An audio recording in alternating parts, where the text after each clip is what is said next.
it helps us cultivate who we want to be in the future and to think really consciously about what that looks like and to shift any beliefs that might be intercepting that, right? So as I visualize my future self and I see her showing up in a particular type of way, what beliefs do I need to shift to make sure that I can really do that in real life? Next Level Nation, welcome back to another very special, as always, episode of Next Level University. We have a very, very special guest today. She helps powerful entrepreneurs and intrapreneurs feel really good in their work through a mind, body, and business approach to coaching so you can actually like going to work every day. I think that is pretty important. We are chatting with Amina AlTai. How are you doing, Amina? I am awesome. Thank you for having me here today. You are so very, very welcome. So something you talk often about and is kind of the through line of your work is authenticity and self-care. How, for somebody who is such a high achiever, somebody who is so ambitious, how did you find out about the importance of self-care and balancing self-care and the hustle of things? Yeah, so basically I had to go really far wrong before I could go right and really understand what was happening here and why I needed these tools. So just to give you a little bit of background, I started my career in marketing and brand management, and I co-founded a marketing agency in my 20s, and it was amazing, but I didn't have any of the tools that I have today. And I basically was taking care of my team and my clients and everybody but myself. And I eventually burned out and developed 2 autoimmune diseases. And looking back, it's such a great experience because it really sent me in a different direction. But at the time, it was really gnarly and it felt like this rock bottom. And after developing those 2 autoimmune diseases, I went and I had my what I call Eat, Pray, Love year, where I went back to school to study nutrition, mindfulness, movement, coaching, all the tools and all the things just to get myself well. And what I discovered when I actually felt well was, wow, I have so much energy and enthusiasm and I can stay in this work for a lifetime and not just a season.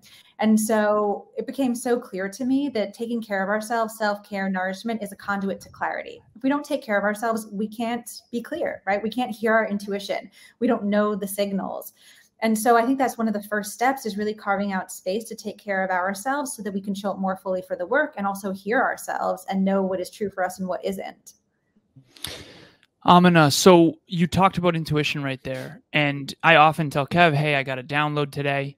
And what I mean by that is my intuition is telling me, hey, Alan, you should do this or take this new perspective, this new approach. And I agree. We live in a noisy world. And so when we're overstimulated and we're not taking care of ourselves and we don't have what I call the silence between the notes and we're just grind, it can be difficult to listen to those whispers. Kevin and I talk about how your intuition starts out as a whisper, but eventually it will become a scream if you don't listen to it. So what is your practice to make sure you're listening to your intuition for our listeners? I love your ethos and I'm very aligned with you. So I remember when I was first coming to this work and first coming to coaching, I remember asking my first coach, like, how does one hear their intuition? And she was just kind of laughing at me. And she's just like, once you hear it, you will never unhear it. And that was such a really great insight. But for me, it really started with the nourishment piece. So for me, like an entry point, I think for a lot of people, especially entrepreneurs, an entry point is eating well and meditating and movement. That kind of clears the space out so we feel like our body is more of a channel. My practice, I have a really structured morning practice that allows me to really show up clearly and fully for my clients and for the rest of the day. So I start my morning with a 20-minute meditation. I'm a Vedic meditator, so we use a Sanskrit mantra that's been assigned to us. And I do 20 minutes in the morning, 20 minutes in the afternoon. After that, I do some chanting. I also have a red light that I work with. So I sit in front of my red light for 20 minutes while I do the chanting because I'm a multi-hyphenate, so I have to multitask. So I do that. I'll move my body and have a nourishing breakfast. And then just after that is when I'll sit down and start my work for the day. So I really have this dedicated time and space in the morning that is for my practice and for getting clear so that I can show up fully and tuned in and all of that. How long did it take you to find that that practice worked best for you?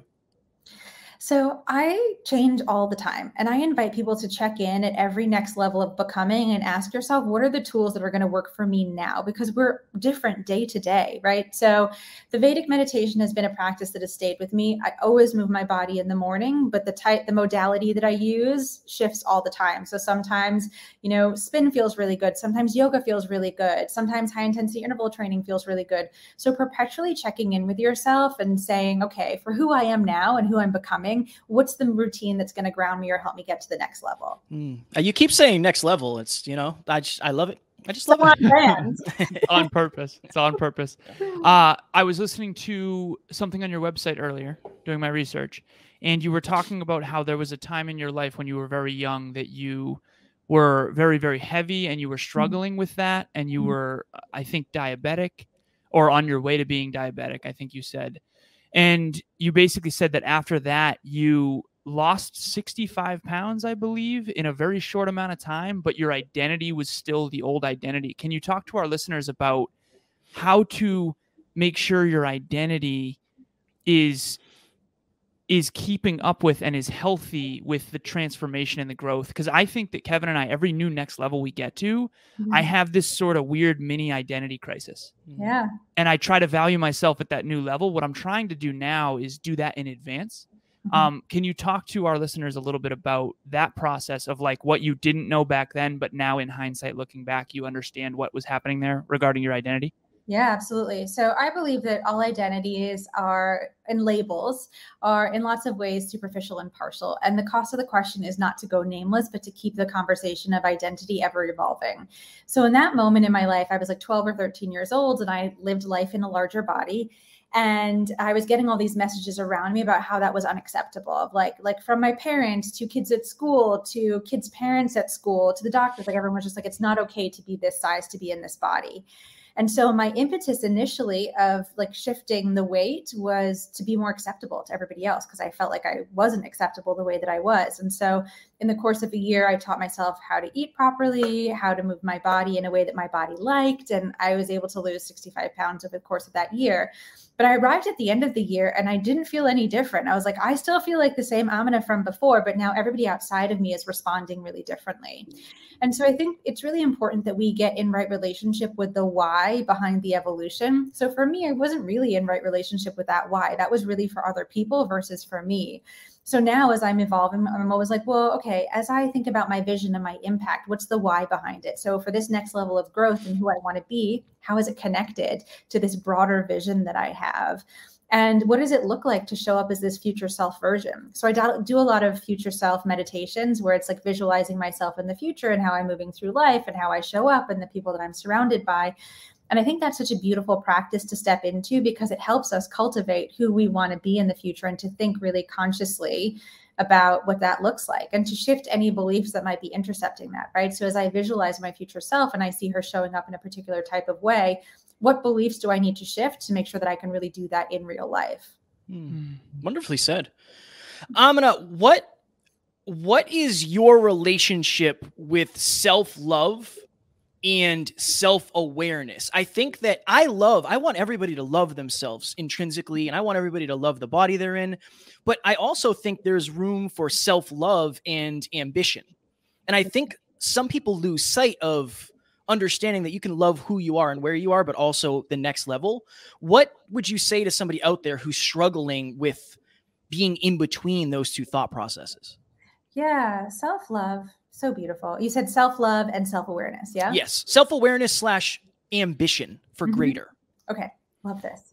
So self-love, our value is innate, right? We come to this earth and we are already worthy. And so many of us think that our worthiness is about achieving certain things outside of ourselves. So first and foremost, I want to anchor in that point of like, we are always lovable. We are always worthy. And we get to love who we are now and want to grow, want to change, want to evolve. I have a framework, and it's the distinction between healthy ambition and wounded striving. In healthy ambition, we're coming from that space of self-love, from self-awareness, from wholeness, knowing that like no matter how we show up in the world, we are lovable, we are worthy. and we're going to evolve into this other thing that we have a desire to evolve into. The wounded striving is when we're coming from a wound, right? This desire to grow from a feeling of not good enough or perfectionism or imposter syndrome from the wound driving the hustle versus the space of wholeness, the self-love, the self-awareness that's driving the ambition. How do you know which... You son of a bee. No, I'm just kidding. We're wounded strivers right now. I was just going to say, how do you... I think I started off as a wounded striver, and I think Alan probably did to a degree as well. Based on my awards, she can already tell. Amina, how do you know when to transition? How do you know where you're at? How do you know... I think my anxiety and my pain served a purpose. How do you know when it's time to get rid of that and pivot? Yeah, beautiful question. And I love how we were all like nodding our heads of like, we've started in the place of wounded striving. I totally started there as well. Like when I started my agency, I was just chasing the shiny objects. I was like, I just want to be worthy and valuable and acceptable to everybody around me. So whatever shiny object you want me to achieve, I'll go do the thing, I'll get the thing. And there came a time in my life where that way of being and thinking, it broke. And that was that moment where I had that rock bottom with the autoimmune disease, where I'd been pushing myself so hard to achieve these unattainable things outside of myself, to make myself acceptable to everybody, which isn't the thing. Like it broke, right? So I believe that there are moments in our lives where, where a lot of us are coming from the wound, and there is zero shame around this language or this experience, right? We're all doing it in lots of ways. But there comes a moment where those tactics and those tools, they don't work anymore. For that next level of becoming, we need something a little different, right? It's like certain tools will get us to where we are. And for that next echelon, it's a different tool. And that's where the healthy ambition comes in. Hey everybody, this is Matt Kramer coming at you from Minneapolis, Minnesota. I just wanted to give a quick shout out to Kevin, Alan, and the rest of the NLU team. I have come across them in the last year and honestly can say, of all the places and people that I get information from for self-improvement, for operating at peak performance, these guys know how to bring it, and their team knows how to bring it too. All their content they put out, whether it's a podcast, a book club, a quick hit video, their coaching, any of it is just next level, honestly. No pun intended, it is next level. They drop a lot of knowledge bombs no matter what you're doing, and being part of the group coaching has allowed me to really harness the knowledge that they bring to the table. These guys definitely walk the walk and don't just talk the talk, which is the best thing about these guys. You really feel like you get that personalized experience, and they know how to bring it. I really appreciate that you honored the evolution of that. I see a lot of people in this holistic self-improvement, well, I'll say the self-improvement space. You're holistic, and we are too. Health, wealth, and love. Health is physical, mental, emotional, spiritual. Wealth is how you make your money. Do you love what you do? You know, how much do you make? Is that growing or decreasing over time on the aggregate? And then where do you invest it? And then love, which is like self-love, intimate relationship, family, you know, colleagues, mentors, mentees, all that stuff, clients, etc., business partners, like Kevin. But it's holistic. And Kevin and I, we are in this industry a lot, and you have like one person saying grind your face off. You have one person saying just be in the power of now. One person says the future. You know, one person says only worry about the present. And it's like, if you only worry about the present, your future is not going to be that bright. If you only worry about the future, you're never going to arrive. You're just going to constantly strive. Mm-hmm. And so what I already like about this interview is that you're a deep thinker. And you've thought through some of these layers, and it's very clear to me. And I knew that in the research as well. So I have a bunch of things written down for you. One of them is relationship with self. And you talk a lot about authenticity. My question is, what do you think is the root cause of non-authenticity? So if we're all striving for authenticity, and I would argue that I'm more authentic now than I ever have been, but that's been an evolution, and I'm still not at 100% because there's no such thing. It's getting closer and closer and closer and closer to that highest self. What do you believe is the main root cause from all of your research and coaching to why people are non-authentic, especially some of the people who claim to be the most? Yeah. Which I find really fascinating. Yes. I love that question so much. And I agree with you of like, there is no arrival point. We are never 100%. We are always becoming. I'm right alongside you there. So what I've seen in my years of coaching and also in my own life is the piece that really keeps us separate from the authenticity is shadow. So we all grow up in these family systems, cultures, and subcultures that value a very particular way of being. So maybe we grew up in a family system that valued the math and sciences. So you came to the world as a really creative person and really wanted to embody that creative expression, but you learned in this family system that that wasn't acceptable, that wasn't lovable. So what we do is we tend to bury those traits that we deem unlovable, and we relegate them to what Carl Jung calls the shadow, which is the quote unquote dark side of our personality. And then what we do is we create this over rotation, essentially a performance piece to throw people off the scent that that thing ever existed. So for me, shadow is messiness. I presented as like the perfectionistic, like everything's fine, everything's shiny, we got it all. Like, because in my family system, I learned that the worst thing you could ever be was like messy and like not achieving these high grades and doing all the things and all the stuff. So I had this over rotation into perfectionism that was like so polished and clear that that wasn't a real thing. So for a lot of us, it really is that shadow in the family system and these core beliefs that we cement about life and success and ambition and ourselves. And then we tend to move through life carrying those core limiting beliefs with us, or that shadow with us, until something breaks and we sit down to really examine the belief system that's really driving what we call fate. How does someone identify, like you have, where they're overcorrecting from the shadow? Because that thing that you talked about the perfectionism too, it's like I see so much overcorrection in myself and in others now. Mm-hmm. And every strength comes with a weakness. It's so fascinating to me. Confidence, huge strength, but the weakness is arrogance. Optimism, huge strength, but the weakness is rose-colored glasses and not looking at the accurate truth, right? So so how did you identify your shadow self and what you adopted and inherited from your upbringing? And then what did you do about it? And then how do our listeners do the same? Yeah. So I got a lot of feedback, specifically around the perfectionism trait. People would tell me all the time of like, too polished, like we can't really feel you. Like what is, and I was like, what are you talking about? Like there's no act going on over here, like in complete denial about the thing. Yeah. It was just coming up so much in repetition and repetition. I was like, there's something here for me to look at. So I read this book. It's called The Dark Side of the Light Chasers. And it's one of my favorite books on the subject of shadow. And I think it's from the 1980s or 1990s. It's an oldie but a goodie. And there's a ton of exercises in there that really helps you identify where you might have some shadow, traits that you deem unlovable, and how you might be creating an over rotation around this thing. So it's a great first stop if you want to look into shadow and some core limiting beliefs. And I like that there's so many exercises in it because it allows you to do the deep work as you're reading the book too. That's going to be a buy for sure. What was the title of that again? The Dark Side of the Light Chasers by Debbie Ford. So it's clear that you've done a ton of work, obviously, like on yourself and in the world. What is, and I'd love to rumble with this if it becomes a rumble, but I know Alan, and Alan's probably like a 95 hustle, 5 cup fill, but his hustle is his cup fill. I'm probably closer to like 80-20. I like to think I'm like 90-10, but I'm just not. It's just true. It's just true. What is your hustle to fill your cup ratio? And what is your relationship with doing hard things? Because 770 episodes is just difficult. It's hard. And brutal. I think I'd be doing a disservice if I said it was easy, but is it easier for me because I love it, so it's not as hard? Like, what is your take on that? Just all the things that I just regurgitated. Yeah. I would probably say that I'm an 80-20 as well. And I think it's really refined over time. I think when I first had that my rock bottom and my diagnoses, it was probably a 95-5, and in a way that I needed to keep shifting. And every next level of becoming requires a bit more of a shift.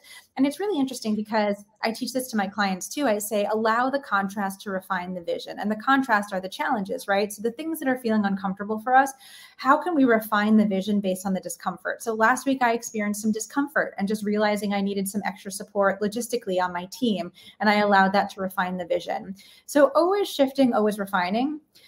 The question about hard things, I love that question because I think that growth requires us doing hard things. I am perpetually doing hard things. I am perpetually perplexed and scratching my head about the thing that I'm learning or the next thing that I want to do.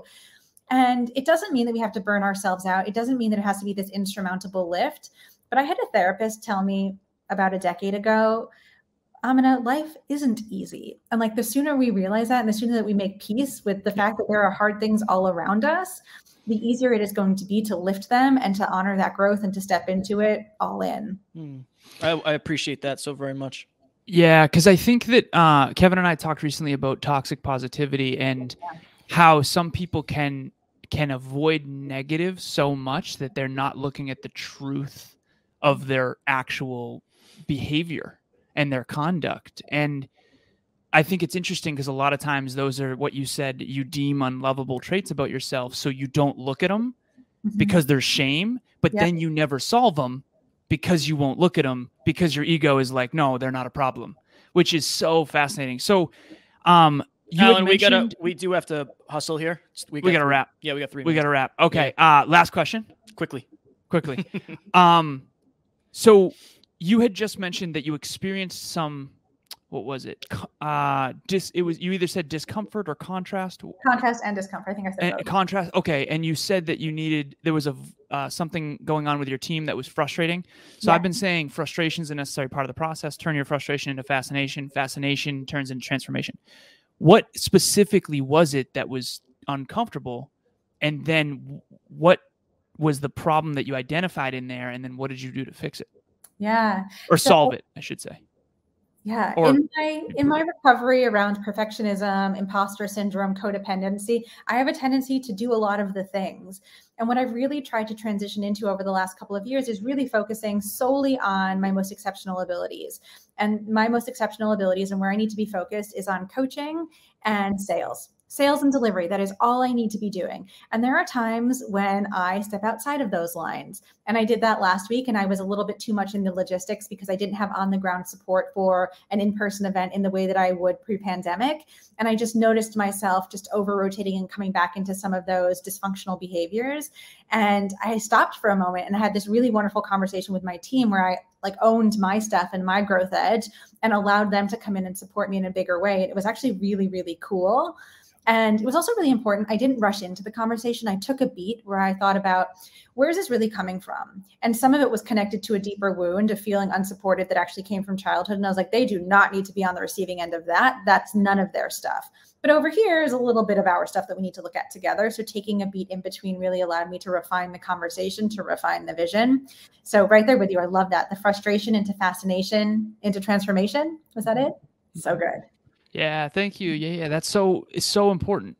Jim Rohn did the frustration into fascination thing. And then I thought, once you're fascinated, you can find the root cause of the issue like you just did. It's like, oh, that's my childhood. 90% of this is something I'm dealing with. But this other 10% is definitely the team out here making mistakes and stuff. And that's fine because we fell forward, but we need to identify it. And I also realized that you're struggling to delegate like we are and stay within your genius zone, because that's, again, where you've evolved to. What got you here actually won't get you there, but yet you have to somehow fill in. It's like a pyramid. If the bottom starts to erode, the top will topple. And it's fascinating because we have to fill in those gaps with resources outside of ourselves when we came from entrepreneur land, where at first we had to do everything ourselves. And so it's just awesome to see that it's very clear that you play at a level similar to us. And you're evolving in the way we've had to evolve in order to get to that next level of impact, success, profitability. So this was really cool. Thank you so much. I loved this conversation. It was so nice to connect with you both. We'll do it again in the future. We'll do a longer one. I want to make sure that people get to find you. Where can they learn more about you and what you do in this wonderful world? Awesome. You can follow me on Instagram at Amina AlTai or my website, AminaAlTai.com. Spelling will be in the show notes. Yes, it will be. And also, I just want to give a shout out to Amy. Amy is my assistant, and she recommended you. She said, my intuition is telling me Amina is going to be an unbelievable guest, and she's always been on point with that. So thank you, Amy, if you're listening. Thank you, Amy. Everybody follow Amina. She is the best. This was an amazing conversation. Very quick, but we want to make sure we respect everybody's time. As always, we love you. We don't have fans. We have family. Talk to you soon.